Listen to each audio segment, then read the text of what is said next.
Tonight, we're looking ahead to a political fight over your future property taxes. Republican lawmakers trying to override Governor DeWine's decision to remove property tax relief plans from the state's new budget. Now, it's said to be a pretty tight vote tonight. Mike McCarthy breaking down why your bottom line might not get much relief even if lawmakers get their way. Mike? That is the way it is looking, Rodney, though how much money could be put in your pocket as a result of all this is a question right now that does not have a definitive, clear answer just yet. But the head of the state's Auditor Association says it probably will not be as much as you're hoping.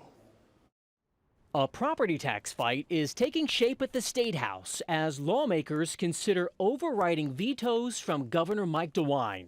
It's the number one thing my colleagues and I, everyone across the legislature, are still hearing about, is how high property taxes are. State Rep David Thomas is among the Republican lawmakers pushing for the overrides, bringing back plans to give county budget commissions unilateral control to reduce levies. Schools could also face levy restrictions and changes to funding calculations. School districts, including Columbus City Schools, warn they'll suffer.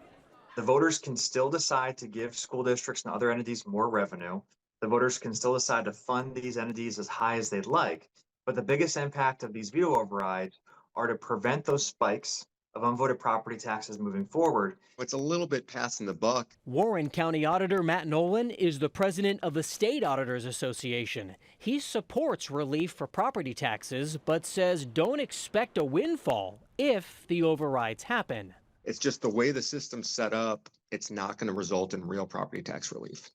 I think people would be surprised to hear you say that. That's why we're saying it. He says Warren County's Budget Commission has lowered more levies than any other across the state already, largely unnoticed. These governments are going to show their budgets. They need that money.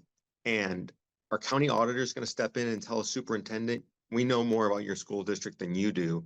We're going to cut your budget. I just don't see that happening many places. State Rep Thomas argued the overrides would create more oversight. No government's going to decrease their tax rate on their own without some type of pressure.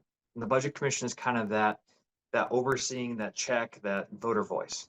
Lawmakers will make their voices heard in a matter of days. And the first votes we are watching next week will happen in the Ohio House. Then, depending upon what happens there, things will move over to the Senate.